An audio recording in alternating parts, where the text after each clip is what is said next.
તે વિદ્યાર્થી મિત્રો, હું ચેतना પુરોહિત વિદ્યારાજ ગ્લોબલ સ્કૂલ વતી આપનું હાર્દિક સ્વાગત કરું છું। ધોરણ 8 विषय हिंदी पाठ 5 सवाल 12 नंबर के और जवाब डॉक्टर अब्दुल कलाम के। यह पाठ प्रश्नोत्तरी शैली में प्रस्तुत यह साक्षात डॉक्टर अब्दुल कलाम साहब से बच्चों की बातचीत पर आधारित है। यह बातचीत तब संपन्न हुई थी जब डॉक्टर कलाम साहब राष्ट्रपति पद पर आसीन थे। वे बच्चों की जिज्ञासाओं का तुरंत उत्तर देने के लिए सदैव ही तत्पर रहते थे। और आज यह पाठ हम समझेंगे कैसे कैसे सवाल पूछते हैं और साहब कैसे कैसे जवाब देते हैं। इस पाठ में अलग अलग स्कूल के बच्चे अलग अलग प्रश्न करके साहब को अपनी उत्सुकता बताते हुए प्रश्न पूछते हैं।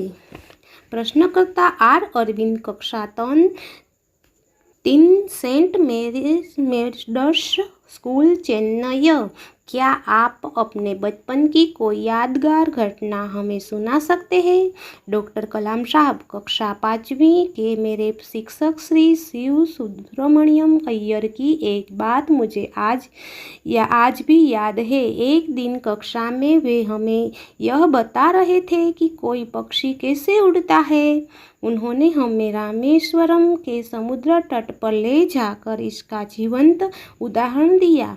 वह ऐसी यादगार घटना थी जो मेरे मन मस्तिष्क में हमेशा के लिए बैठ गई। इसी में मुझे आगे विज्ञान पढ़ने की प्रेरणा मिली। प्रश्नकर्ता सरयू मक्कर, कक्षा 5, वाल्मीकि नगर हिंदी माध्यमिक शाला, नागपुर। बचपन में हमें किस भाषा को प्रमुखता देनी चाहिए? डॉक्टर कलाम साहब ने उत्तर दिया, मैंने स्वयं माध्यमिक कक्षा तक की पढ़ाई अपनी मातृभाषा के माध्यम से पूरी की है।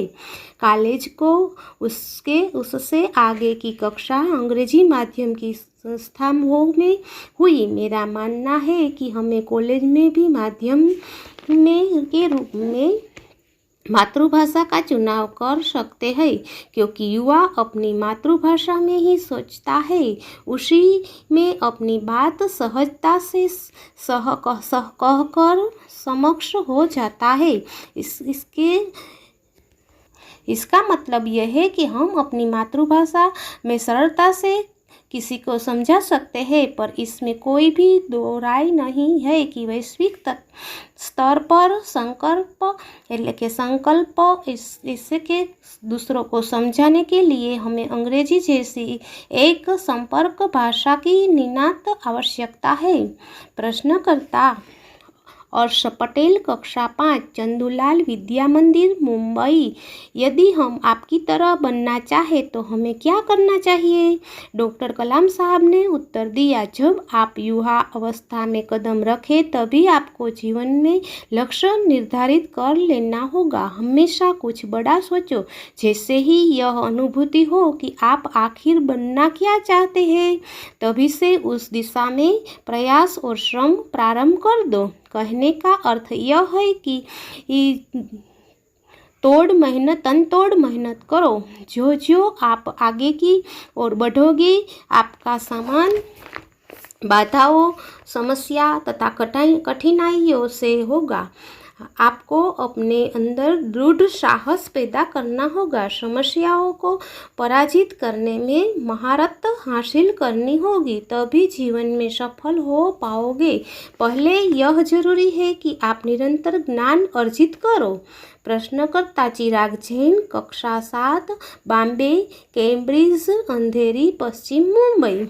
वह कौन सी बड़ी चुनौती है जिसका सामना हमें आज करना पड़ रहा है? डॉक्टर कलाम साहब ने उत्तर दिया, भारत को सन 2200 तक की एक विकसित राष्ट्र के रूप में परिवर्तित करना और देश के 1 अरब से अधिक नागरिकों के चेहरों पर मुस्कान देखना, यही राष्ट्र के समक्ष सबसे बड़ी चुनौती है। प्रश्नकर्ता हर्ष चांडक, कक्षा 7, डॉक्टर एस राधा कृष्णम विद्यालय, मलाड ईस्ट। आपकी दृष्टि में साहस की परिभाषा क्या है? डॉक्टर कलाम साहब ने उत्तर दिया, अपनी जान की परवाह किए बिना दूसरों को संकट से बचाना और दूसरों की मदद करना। प्रश्नकर्ता तरुण पटेल, कक्षा 8, स्वामीनारायण इंडिपेंडेंट स्कूल, लंदन। हम प्रवासी भारतीय मातृभूमि के प्रति गर्व की भावना कैसे विकसित करें? डॉक्टर साहब ने जवाब दिया, भारतीय मूल का कोई भी व्यक्ति एक बृहद भारतीय परिवार का अंग है और उसे हमारे देश की सांस्कृतिक विरासत पर गर्व होना चाहिए।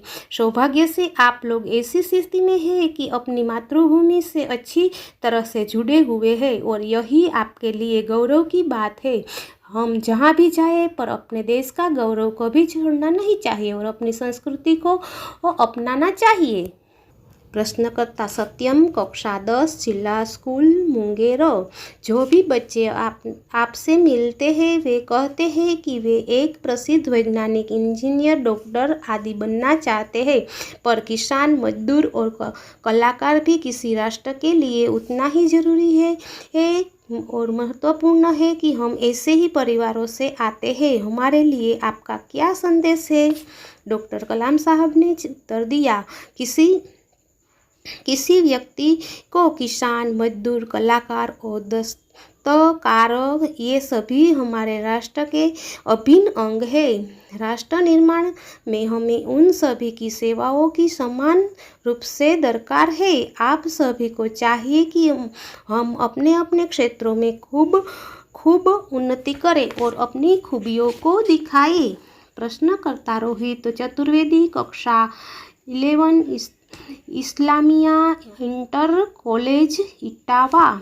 आप कहते हैं कि भारत में विकसित राष्ट्र बनना चाहेगा, पर निरंतर बढ़ती जनसंख्या और बेरोजगारी इससे संभव होने देगी? डॉक्टर कलाम साहब ने उत्तर दिया, विकास स्वयं जनसंख्या वृद्धि को रोकने की अचूक औषधि है। इसमें जन शिक्षा, विशेषकर स्त्री शिक्षा की बात भी सम्मिलित है। इससे छोटा परिवार, सुखी परिवार की मान्यता को बल मिलता है। भारत का मिशन यहाँ के युवाओं को रोजगार के पर्याप्त अवसर सुलभ कराए, ग्रामीण क्षेत्र में बड़ी बड़ी संख्या में उद्योग धंधे स्थापित करें और ग्राम्य का विकास करें और ग्राम्य के लोगों को रोजगारी मिले। प्रश्नकर्ता अर्श मेहता, कक्षा 12, तेजस हाई स्कूल, बड़ौदा। आपको ऐसा क्यों लगता है कि भारत विकसित राष्ट्र न बन जाएगा? डॉक्टर कलाम, भारत की जनसंख्या 1 अरब से अधिक है। इसमें 54 करोड़ और लोग 25 वर्ष से कम आयु के हैं। ये हमारी राष्ट्रीय शक्ति है। भारत को विकसित राष्ट्र में परिवर्तित करने के लिए हमारे पास प्रचुर प्राकृतिक संसाधनों के साथ ही सुनियोजित शाखा की उपलब्ध है। सब युवाओं के विचार की एकता निश्चय ही इस राष्ट्र को विकासशील बनने में परिवर्तित करेगी या तो सफल बनाएगी। प्रश्नकर्ता एस कार्तिक, कक्षा 12, अमर ज्योति इंग्लिश स्कूल, बेंगलुरु। कई छात्रों के बड़े बड़े लक्ष्य होते हैं, पर आर्थिक तथा अन्य समस्याओं के कारण वे इन्हें प्राप्त नहीं कर पाते। वे अपना लक्ष्य आखिर कैसे प्राप्त करें? डॉक्टर कलाम साहब ने उत्तर दिया, स्कूल में पढ़ाई में अच्छा प्रदर्शन करने पर छात्रवृत्ति प्राप्त होगी। साथ ही उच्च कक्षा के लिए बैंकों से ऋण लेने हेतु पात्रता भी बनेगी। जीवन में ऊंचा लक्ष्य निर्धारित करने पर बाधाएं तो आती ही रहती है। हमें कठोर परिश्रम करके अपने कार्यों में आगे बढ़ना चाहिए और उत्कृष्ट कार्यों में इन्हें पराजित करना होगा। विघ्न, बाधाओं से व्यक्ति को पराजित नहीं होना चाहिए, पर बाधाओं को पराजित करना चाहिए। प्रश्नकर्ता मिथुन के द्वितीय वर्ष, बी लेवल, AICT, अमृतापुरी। भारत को विकसित राष्ट्र बनाने में राजनीतिज्ञों को क्या भूमिका देनी पड़ेगी? डॉक्टर कलाम साहब ने उत्तर दिया, जिम्मेदार राजनीतिज्ञ दूरदर्शितापूर्ण नीतियाँ बनाता है। महात्मा गांधी ने निष्ठा के राजनीतिक सिद्धांत को सत्य, अहिंसा तथा निस्वार्थ भावना में ढालते हुए ब्रिटिश शासकों के विरुद्ध अपनी लड़ाई छेड़ी थी। वर्तमान राजनीतिज्ञों को अपने कठिन परिश्रम, उत्कृष्टता और पारदर्शी कार्यों में मार्गदर्शन लेना होगा। साथ ही गरीबी रेखा से नीचे रह गए लोगों को भी आगे बढ़ाना होगा और गरीबी इससे उठाना होगा। प्रश्नकर्ता श्री नंदिता सुजी, तृतीय वर्ष MBR इंडस्ट्रीज चेन्नई। रक्षा की दृष्टि से विजन का लक्ष्य पाने में महिलाओं की क्या भूमिका हो सकती है? हमारे राष्ट्र के विकास में महिलाओं का भी महत्वपूर्ण योग है।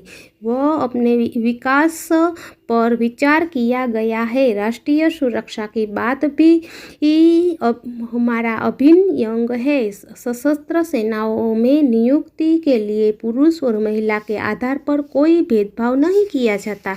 तीनों सेनाओं में पर्याप्त महिला अधिकारी नियुक्त है। राष्ट्रीय कक्षा क्षमताओं में वृद्धि के लिए महिलाएं उच्च स्तरीय सामरिक सेना बहुगुणक उपकरणों पर कार्य करने के लिए अपना सहयोग दे सकती है। प्रश्नकर्ता, जोधपुर दौरे पर डॉक्टर कलाम से एक बच्चे द्वारा पूछा गया प्रश्न, क्या हम अति विशिष्ट व्यक्तियों के दौरे पर हो रहे अनावश्यक खर्चे कम नहीं कर सकते? कलाम साहब ने उत्तर दिया, तुमने इस मंच पर एक बड़ी सी कुर्सी देखी होगी। वह कुर्सी अब यहाँ पर नहीं है।